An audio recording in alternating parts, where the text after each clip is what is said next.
اپنے زور و شور سے بندے کو گمراہ نہیں کر سکتا۔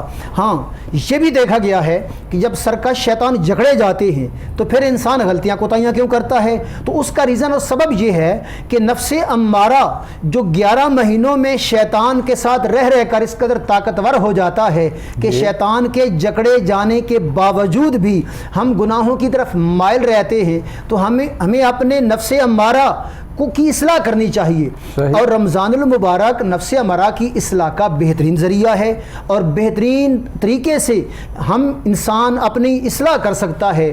اور ماہ رمضان اگر ہم معاشرتی طور پر دیکھیں تو نیکی کرنے کی طرف رغبت دلاتا ہے۔ بے شک بندہ صبح سے اس پہ ہم بات کریں گے اور ڈیٹیل میں بات کریں گے کہ رمضان شریف نیکی کی رغبت بھی دیتا ہے اور نیکیوں کا انسینٹیو اور اجر اور ثواب بھی بڑھ جاتا ہے۔ ابھی میں چاہتا ہوں کہ ہم اس پہ بات کریں کہ جو رجب میں ہمیں دیا گیا ہے اور پھر ہمیں شعبان میں دیا گیا ہے، یہ سارا ہم ایک بڑے ایونٹ کی طرف جا رہے ہیں۔ اس سے پہلے ہمیں یہ کہا گیا ہے کہ کس طرح سے آپ نے اپنے آپ کو ٹرین کیسے کرنا ہے۔ میں یہ چاہتا ہوں کہ دیکھیں آج انفارچونیٹلی میں کہیں پڑھ رہا تھا تو اس میں لکھا ہوا تھا کہ فقہا رمضان شریف کے بارے میں ان کا کیا ویو ہوتا تھا، کہ وہ لکھا ہوا یہ تھا، میں تو حیران رہ گیا پڑھ کے کہ رمضان شریف جب آتا ہے تو اس کے جانے کے غم میں فقہا 6 مہینے اس کے جانے کا غم ان کو رہتا ہے، اور اگلے 6 مہینے وہ اس کے استقبال کی طرف بڑھ جاتے ہیں۔ مطلب وہ سارا سال ہی اب ہمارا یہ معاشرتی طور پہ بھی انڈیویجولی اور کلیکٹیولی سب کا مل کے یہ سلسلہ بن گیا ہوا ہے کہ ہم رمضان شریف کو فرسٹ رمضان سے 29 یا 30 رمضان تک ہی سمجھتے ہیں۔ میں یہ چاہتا ہوں کہ تھوڑی سی روشنی اس طرف بھی ڈالیں کہ یہ جو پہلے مہینے ہیں، ابھی تو ہمارے پاس 1 ہفتہ ہی رہ گیا ہے آلموسٹ، تو اس میں ہمیں کن کن چیزوں کی طرف توجہ کرنی چاہیے، اپنے اعمال کی طرف اور اپنے مائنڈ سیٹ کو، اپنے ذہن سازی کے لیے کیا کیا ضروری ہے کہ ہم رمضان کے جو فوائد ہیں ان کو زیادہ سے زیادہ حاصل کر سکیں۔ جی ڈاکٹر صاحب، بنیادی طور پر اس میں ضروری ہے، اب 11 مہینے ہمارے پاس ہیں۔ رمضان المبارک ہمارے لیے ایک ٹریننگ کا مہینہ ہے بے شک، جس میں ہم نیکیاں کر کے، یہ سرور کون و مکان نے ہمیں تعلیمات دی ہیں کہ ہم رمضان شریف میں یہ کریں تاکہ سارا سال باقی 11 مہینے اس رمضان کی برکات سے ہماری جو نجی زندگی ہے اس پہ اس کے اثرات رہیں۔ مثلا اب کسی کی حق تلفی نہ کرنا، کسی کا حق نہ مارنا، کسی پر ظلم و زیادتی نہ کرنا، یہ ساری چیزیں جو ہے رمضان المبارک میں ہم کرتے ہیں۔ اس سے ہمیں یہ سبق لینا چاہیے کہ باقی 11 مہینے، اب غور طلب بات یہ ہے کہ اگر ہم 1 مہینہ اللہ تعالیٰ کی بندگی کرتے ہیں، اللہ تعالیٰ ہمیں ڈھیروں اجر و انعام عطا فرماتا ہے۔ اگر ہم پورے 11 مہینے دیگر بھی پورا سال اسی طرح جیسے رمضان المبارک میں ہم اللہ تعالیٰ کے ڈر سے غیر شرعی کام نہیں کرتے، یا اللہ تعالیٰ کا خوف دل میں رکھتے ہوئے کوئی ایسا قدم نہیں اٹھاتے جس میں اللہ تعالیٰ، اور یہ بات بھی ذہن میں رہے، یہاں ایک اور اہم بات میں ضروری سمجھتا ہوں کہ اللہ تعالیٰ کی ناراضگی اور رضا یہ دونوں چھپی ہوئی ہیں۔ بے شک، اللہ تعالیٰ کی رضامندی اور ناراضگی یہ دونوں پوشیدہ ہیں۔ کسی چھوٹی سی چھوٹی نیکی کو بھی چھوٹا نہیں سمجھنا چاہیے، نہ جانے کہ اللہ تعالیٰ اسی سے راضی ہو جائے۔ اور اسی طرح کسی بڑے سے بڑے گناہ کو بھی، چھوٹے سے چھوٹے گناہ کو بھی چھوٹا نہیں سمجھنا چاہیے، نہ جانے اس پہ اللہ ناراض ہو جائے۔ یعنی نیکی چھوٹی سی چھوٹی ہو یا گناہ چھوٹے سے چھوٹا ہو، گناہ سے بچو اور نیکی کرو، نہ جانے اس چھوٹی نیکی پر رب راضی ہو جائے، اور نہ جانے کہ اس چھوٹے گناہ سے اللہ تعالیٰ ناراض ہو جائے اور ساری زندگی کے اعمال برباد ہو جائیں۔ رمضان المبارک ہمیں یہی درس دیتا ہے کہ پورے 11 مہینے ہم اسی طرح اسلام کا واضح حکم ہے ادخلوا فی السلم کافہ، اسلام میں پورے داخل ہو جاؤ۔ یہ نہیں کہ ہم رمضان میں تو نیک اور صالح بن جائیں، باقی 11 مہینوں میں اسی طرح آزادانہ شتر بے مہارے کی طرح زندگی گزاریں۔ اسلام کبھی اس کا درس نہیں دیتا۔ اب چند دن باقی ہیں، ہمیں ان دنوں میں رمضان کی تیاری یوں کرنی چاہیے کہ اگر ہم نے کسی کا حق دینا ہے اس کو حق دے دیں، اگر کسی زیادتی کیا اس سے معافی مانگ لیں، اور حقوق العباد کا خصوصی طور پر خیال رکھیں۔ جی، حقوق العباد کی جب بات ہوئی ہے تو میں یہاں پہ یہ بھی چاہوں گا کہ آپ تھوڑی سی اس طرف بھی اسلامک پوائنٹ آف ویو سے روشنی ڈالیے کہ دیکھا یہ گیا ہے کہ انفارچونیٹلی اللہ تعالیٰ ہمیں ہدایت عطا فرمائے کہ رمضان شریف کی جو تیاری کرنے والے ہیں، جو فقہا ہیں، وہ تو اپنے حساب سے 6 مہینے کا جیسے میں نے عرض کیا۔ اب ہوتا کیا ہے کہ معاشرے میں اگر جا کے دیکھا جائے نا تو رمضان شریف کا مہینہ جب شروع ہوتا ہے تو اس سے 15 دن پہلے ہی بہت سارے جو روزمرہ کی چیزیں ہیں ضروریات ان کی شارٹیج کر دی جاتی ہے, ان کی پرائس بڑھا دی جاتی ہے, اور پھر رمضان شریف میں یہ سلسلہ ویسے ہی چلتا ہے. جو روٹین کے دنوں میں آپ کو بہت سستی چیزیں ملتی ہیں وہ یا تو ناپید ہو جاتی ہیں یا پھر یہ ہے کہ ان کی پرائسز بہت زیادہ بڑھ جاتی ہیں. اس کو کنٹرول کرنے کے لیے میں سیدنا علی المرتضیٰ رضی اللہ تعالیٰ عنہ کا ایک قول آپ کی خدمت عرض کرتا ہوں. حکم. آپ رضی اللہ تعالیٰ گزر رہے تھے تو ایک قصاب اس نے کہا کہ جناب علی آج گوشت بہت اچھا ہے, گوشت لیتے جائیے اور گھر پکا کر کھائیے. تو آپ رضی اللہ عنہ فرماتے ہیں کہ میرے پاس گوشت لینے کے لیے درہم نہیں ہے, پیسے نہیں ہیں. تو وہ کہتا ہے کہ آپ یہ گوشت ادھار لے لیں, اس کے پیسے بعد میں دے دیجیے گا. تو آپ فرماتے ہیں جو ادھار میں نے تجھ سے کرنا ہے وہ اپنے پیٹ سے کیوں نہ کر لوں. صحیح. میں یہ چیز خریدتا ہی نہیں ہوں, تب خریدوں گا جب میرے پاس وسائل ہوں. تو اسلام بنیادی طور پر ذخیرہ اندوزی سے منع کرتا ہے. اس لیے منع کرتا ہے کہ اللہ تعالیٰ نے ایک نظام جو ترتیب دیا ہے اس میں ذخیرہ اندوزی کر کے ہم دوسرے کی حق تلفی کر رہے ہیں. بے شک. اور رمضان المبارک کی آمد سے قبل اشیاء ضروریہ کی چیزوں میں اضافہ کرنا اور پھر رمضان المبارک میں نیکی کے حصول کی تمنا کرنا, یہ دونوں متضاد چیزیں ہیں. صحیح. ان دونوں کا باہمی کوئی رابط نہیں ہے. اس لیے اللہ تعالیٰ کی رضا کے حصول کے لیے ہمیں چاہیے کہ ہم اشیاء ضروریہ کو کم قیمت پہ دیں. لوگوں کی سہولیات کا جس قدر زیادہ خیال رکھیں گے اس قدر اللہ تعالیٰ کا قرب حاصل ہوگا, رضائے خداوندی حاصل ہوگی. تو ہمیں چاہیے کہ ہم معاشرے کو بہتر کرنے کے لیے اشیاء ضروریہ کی قیمتوں میں ہوش ربا اضافہ نہ کریں, ان کی قیمتوں کو اعتدال پہ رکھیں. اور اگر کوئی ایسا نہیں کرتا تو اس کا روکنے کا سبب انداز یہ ہے کہ جیسے سیدنا علی المرتضیٰ نے اس کا سبب بتایا کہ وہ چیز خریدو ہی نہ. صحیح. کفایت شعری سے کام لو. اچھا مصطفیٰ, ایک اور بات جو میرے ذہن میں ہر دفعہ رمضان شریف میں آتی ہے, دیکھا یہ گیا ہے کہ رمضان شریف میں صدقات بہت زیادہ کر دیے جاتے ہیں, اور وہ بندہ جس نے ذخیرہ اندوزی کی ہوئی ہے یا جس نے پرائسز بڑھا دی ہوئی ہیں وہ بندہ صدقہ اور خیرات بھی اسی حساب سے زیادہ کر رہا ہے روٹین کے حساب سے. تھوڑا سا میرے ذہن میں یہ سوال آتا ہے ایک طالب علم کی حیثیت سے کہ کیا صدقہ وہ زیادہ بہتر نہیں ہے کہ جو آپ منافع زیادہ لے رہے ہیں اس کو آپ کم کر کے آپ اگر صدقہ نہ بھی کریں تو کیا آپ کو اس کے زیادہ اجر و ثواب اور زیادہ بینیفٹس ہو سکتے ہیں؟ یہ ڈاکٹر صاحب بنیادی طور پر یہی ہے کہ ہم ہوش ربا اضافہ کر کے, بہت زیادہ اضافہ کر کے جو لوگوں کو تنگ کر کے چیز حاصل کر رہے ہیں, جب لوگ ہم سے تنگ ہوں گے ان کی بد دعائیں ہمارے نامہ اعمال میں آئیں گی, تو ایسے صدقات کا وہ فائدہ نہ ہوگا جو ہم کسی ضرورت مند کو مناسب منافع رکھ کے چیز دیں. تو اس سے جو ہمیں اللہ تعالیٰ کی خوشنودی حاصل ہوگی, اللہ تعالیٰ کی رضا حاصل ہوگی, وہ اس صدقہ دینے سے جو لوگوں کی معاشیات کو تنگ کر کے ہم صدقہ کر رہے ہیں اس سے وہ کئی گنا زیادہ اجر و ثواب ہوگا جو ہم لوگوں کے لیے آسانیاں پیدا کریں. رہا مسئلہ کہ رمضان المبارک میں دیکھا گیا کہ صدقات و خیرات زیادہ ہو جاتے ہیں, اس کا ایک سبب یوں بھی بتایا جاتا ہے کہ رمضان المبارک میں چونکہ عام دنوں کی مناسبت سے نیکی کا اجر بڑھ جاتا ہے, اس سوچ کے تحت بندے صدقات و خیرات زیادہ کرتے ہیں. لیکن صدقہ وہی برگاہ عزدی میں قابل ہوگا جو رزق حلال سے دیا جائے گا. اگر آپ حرام کی کمائی کو صدقہ سمجھ کر دے رہے ہیں تو اس کا اجر و ثواب آپ کو نہیں ملے گا, چونکہ وہ آپ کا پیسہ حلال کا ہے ہی نہیں, آپ نے کمائی حلال کی ہی نہیں ہے. وہ جیسے چاہے دیتے رہیں. اور اس میں ایک اور بات بھی ذہن میں رہے کہ صدقہ دینے کے وقت دو چیزیں پیش نظر ہوتی ہیں. ایک بندہ صدقہ اس سوچ کے تحت دے رہا ہے کہ لوگ مجھے سخی کہیں گے.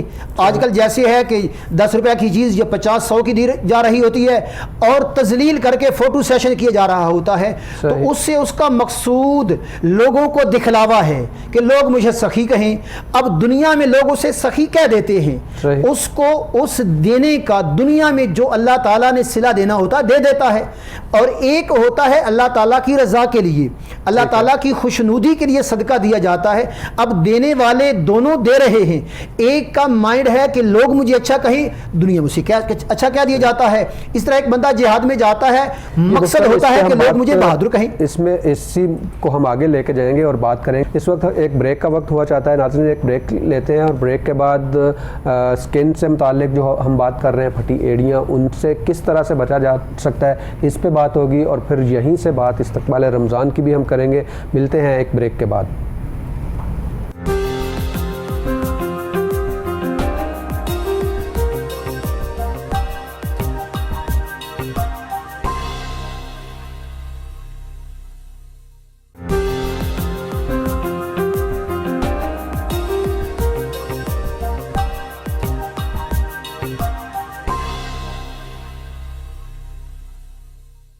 جی ویلکم بیک ناظرین۔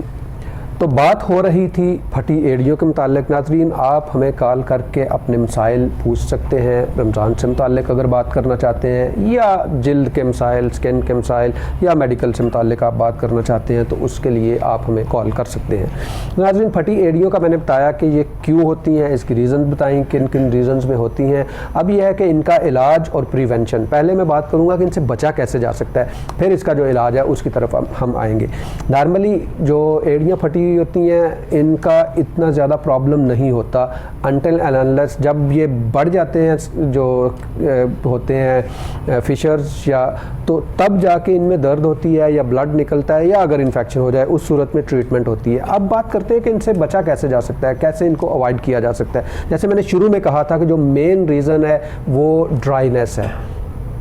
اب اس ڈرائینس کو اوائڈ کرنے کے دو طریقے ہوتے ہیں۔ ہمارے جسم میں جو خشکی آتی ہے یا خشک ہو جاتی ہے اسکن، اس کی دو ریزنز ہوتی ہیں، یا تو پانی ہم کم پی رہے ہیں جس وجہ سے ہمیں انٹرنلی اتنا مل ہی نہیں رہا موئسچرائز، تو دوسرا یہ ہوتا ہے کہ یا باہر سے جو ہے ہیٹ کی وجہ سے یا کسی دوسری وجہ سے موئسچرائزر جو ہے وہ کم پڑ رہے ہیں اس کی وجہ سے۔ تو اب دو کام تو آپ کو کرنے ہی ہوں گے۔ ایک تو یہ کہ آپ نے پانی زیادہ پینا ہے تاکہ آپ کا ہائیڈریشن سٹیٹس جو ہے وہ مینٹین رہے، اور دوسرا جو موئسچرائزرز ہیں وہ یوز کریں۔ آپ دن میں کم از کم 2 سے 3 دفعہ موئسچرائزرز ہیں، پیٹرولیم جیلی ہے، یا اس کے علاوہ بہت سارے لوشنز ہیں، کوئی سا بھی لوشن جو ہے نا وہ آپ لگائیں۔ دوسرا یہ ہے کہ آپ نے یہ کرنا ہے کہ جو آپ شوز استعمال کر رہے ہیں، اگر آپ بند شوز استعمال کر سکتے ہیں تو بہت اچھا ہے، اگر نہیں کر سکتے سینڈلز یوز کر رہے ہیں تو اس صورت میں آپ وہ کوشش یہ کریں کہ وہ پراپرلی فٹنگ شوز ہونا چاہیے، اور جب آپ یوز کر رہے ہیں تو آپ موئسچرائزر لگا کے پھر یوز کریں۔ تیسری چیز جو ہے، اگر کوئی بیماری ہے جیسے شوگر ہے یا کوئی تھائرائڈ کا ایشو ہے تو اس کو پراپرلی ٹریٹ کریں تاکہ وہ پرابلم نہیں ہو۔ اگر ویٹ زیادہ ہے تو ویٹ کو ریڈیوس کریں، اور اس کے علاوہ جو آپ کا لائف سٹائل ہے کوشش کریں کہ ننگے پاؤں نہیں چلیں، کوئی شوز یا ساکس پہن کے جو ہے وہ واک کریں، اور بہت زیادہ لانگ سٹینڈنگ جو ہے، بہت زیادہ دیر کھڑے رہنا جو ہے وہ بھی چونکہ ویٹ زیادہ پڑتا ہے تو اس وجہ سے فشر بننے کے یا پھٹنے کے چانسز بڑھ جاتے ہیں، تو وہ پھٹ جاتی ہیں۔ اس لیے یہ ساری چیزیں جو ہیں، ان میں سب سے جو کارنر سٹون یا موسٹ امپارٹنٹ چیز ہے وہ آپ کا موئسچرائزر کا استعمال ہے، وہ آپ ریگولرلی کریں۔ اس سے یہ ہوگا کہ آپ اس سے نجات حاصل کر سکتے ہیں۔ جب ہوں گی ہی نہیں تو پھر ٹریٹمنٹ کی ضرورت نہیں پڑے گی، لیکن جب ہو جاتی ہیں تو ٹریٹمنٹ کیا ہے وہ ہم اگلے سیگمنٹ میں انشاءاللہ ڈسکس کریں گے۔ آپ ہمارے ساتھ رہیں۔ ابھی چلتے ہیں مفتی صاحب کی طرف۔ تو مفتی صاحب بات کر رہے تھے صدقہ اور خیرات کا، تو میں یہ چاہوں گا مفتی صاحب کہ جو عزت نفس پہ اسلام نے اتنا زور دیا ہے اس کے بارے میں بھی تھوڑی بات کی جائے کہ صدقہ دینے سے کیا یہ بہتر بھی ہو سکتا ہے کہ آپ جو آپ کے ارد گرد کے لوگ ہیں، جو آپ کے کسٹمرز ہیں، ان کو ریلیف دیں، یا جو آپ کے امپلائیز ہیں ان کو ریلیف دیں؟ بسم اللہ الرحمن الرحیم۔ خلاق عالم کے عالم کا فرمان ہے کرمنا بنی آدم، بے شک ہم نے اولاد آدم کو مکرم بنایا، معزز بنایا، محتشم بنایا۔ بے شک تو اللہ تعالیٰ نے اولاد آدم کو ہر لحاظ سے باعث عزت، باعث شرف بنایا، اور اللہ تعالیٰ کی ساری مخلوق میں انسان اللہ تعالیٰ کی تخلیق کا شاہکار ہے۔ بے شک اللہ تعالیٰ نے فی آسان تقویم، بے شک آسان انداز میں اس کو بنایا، خوبصورت ترین انداز میں بنایا ہے۔ بے شک جہاں اللہ تعالیٰ نے ظاہری وضاقتہ میں اس کو خوبصورت بنایا، وہاں اس کو اعلیٰ اخلاق سے مزین فرمایا ہے۔ بے شک تو جب اللہ تعالیٰ نے انسان کو مکرم بنایا، محتشم بنایا، معزز بنایا، تو ہمیں بھی انسان کی عزت نفس کا خیال رکھنا چاہیے، انسان کی تکریم کا خیال رکھنا چاہیے۔ اور رہا مسئلہ کہ صدقات و خیرات، اس میں بنیادی حق کے ہر صاحب مال کے لیے، یہ جس کے پاس نصاب ہے، یہ جو مال و دولت والا ہے، اس پہ لازم ہے کہ اول حقدار اس کے قریبی رشتہ دار ہیں۔ بے شک بنیادی حق اس کے قریبی رشتہ داروں کا ہے، پھر اس کے گرد و نواح میں رہنے والے، اگر وہ کوئی کاروباری ہے یا اگر کسی بڑے بزنس کا مالک ہے اور اس کے زیر سایہ کئی لوگ کام کر رہے ہیں تو وہ اس کے قریبیوں میں شمار ہوں گے. قریبی رشتہ داروں کے بعد جو خونی رشتہ دار ہیں ان کے بعد پھر ان کا نمبر آئے گا. اگر اس کے قریبی رشتہ داروں میں کوئی ایسا نہیں ہے تو پھر جو اس کے اردا گرد اس کے ملازمین ہیں ان کو دیکھے. اگر وہ اس قابل ہیں کہ ان پر صدقات و خیرات لگتے ہیں, بظاہر بندہ دیکھنے میں اچھا بھلا لگ رہا ہوتا ہے اور جس کو ہم اپنی زبان میں سفید پوش کہتے ہیں, تو درمیانے طبقے کا آدمی دیکھنے میں اچھا لگ رہا ہے لیکن اس کے مالی حالات ایسے نہیں ہیں کہ وہ کسی سے مانگ سکے, عزت نفس کے لیے مانگ بھی نہیں سکتا, مالی حالات بھی کمزور ہیں, تو ان کا زیادہ حق ہے کہ ان کو دیا جائے. اور اگر بندہ اس سوچ کے تحت اس کو تنخواہ کی صورت میں دے دے یا عید کی خوشی کے طور پر دے دے, بونس کے طور پر دے دے, تو اس کو اجر و ثواب دگنا ملے گا. ایک تو اس کو اس سے خوشی ہوگی, اور کیونکہ یہ نفلی صدقہ ہے, نفلی صدقات میں یہ لازم نہیں ہوتا کہ اس کو یہ بتا دیا جائے کہ میں تو یہ صدقہ دے رہا ہوں.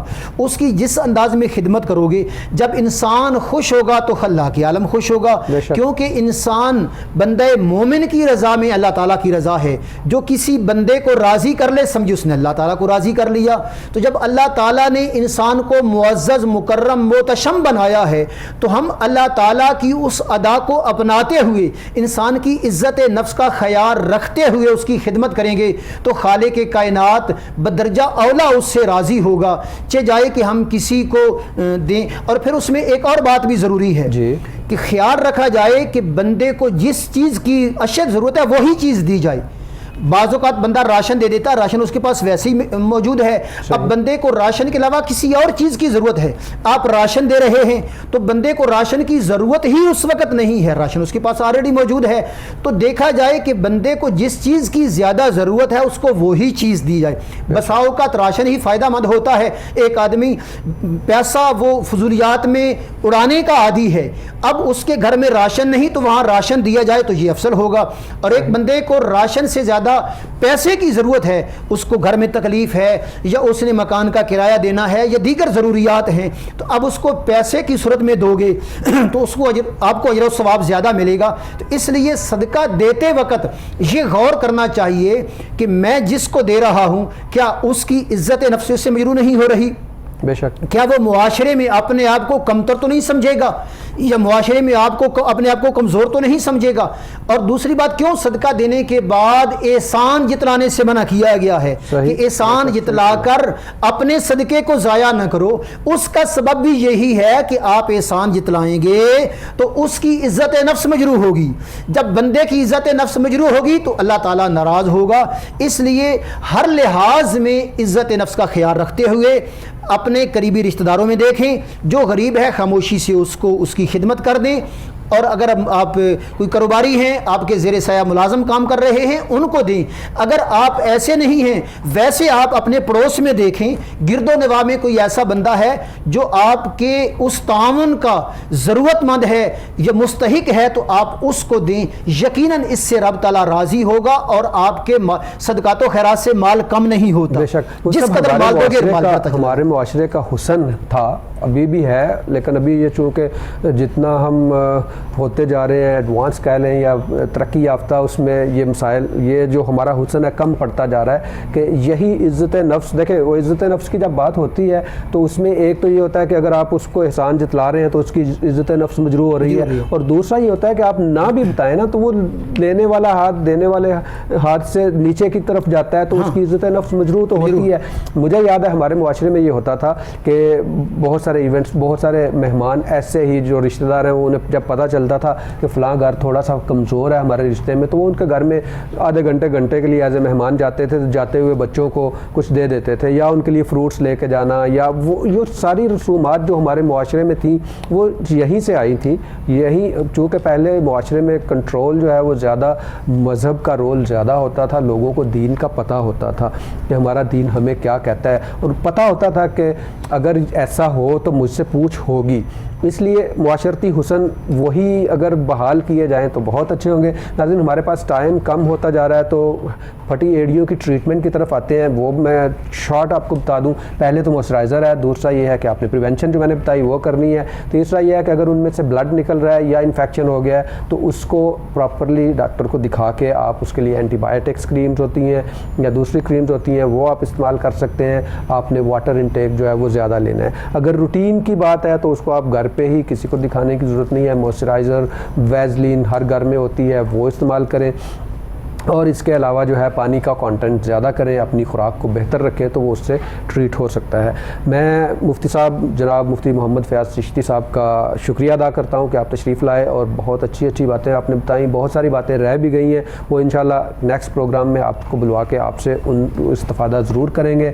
اور اس کے علاوہ ناظرین رمضان شریف کی آمد ہے تو میں تو یہی کہوں گا کہ جس طرح ایک طرف سے شیطان اگر بہکا کے لے جاتا ہے کہ ذخیرہ اندوزی کریں یا باقی کے پتہ چل جاتا ہے کہ اب رمضان آنے والا ہے تو قیمتیں بڑھا دی جاتی، اسی طرح سے ہمیں بھی یہ چاہیے کہ ہمیں بھی یہ دیکھنا چاہیے رمضان آنے والا ہے تو عبادات کی طرف توجہ زیادہ کریں، معاملات کو بہتر کرنے کی کوشش کریں۔ جیسے مفتی صاحب نے کہا کہ اگر کسی کے ساتھ کوئی ظلم زیادتی کی ہوئی ہے تو اس کو ریکٹیفائی کریں، اس کو کمپنسیٹ کریں۔ اپنے میزبان ڈاکٹر ادریس کو اسی بات کے ساتھ اجازت دیجیے کہ اللہ تعالی ہم سب کو عزت کے ساتھ، صحت کے ساتھ اور تندرستی کے ساتھ رمضان شریف عطا فرمائے اور توفیق دے کہ ہم رمضان شریف کی نعمتوں، برکتوں اور رحمتوں سے اسی حساب سے بہتر طریقے سے استفادہ کرتے ہوئے آقا کریم صلی اللہ علیہ وسلم کے فرمان کے مطابق اپنے آپ کو جہنم سے آزاد کروا سکیں۔ مجھے اجازت دیجیے، اللہ حافظ، السلام علیکم ورحمۃ اللہ وبرکاتہ۔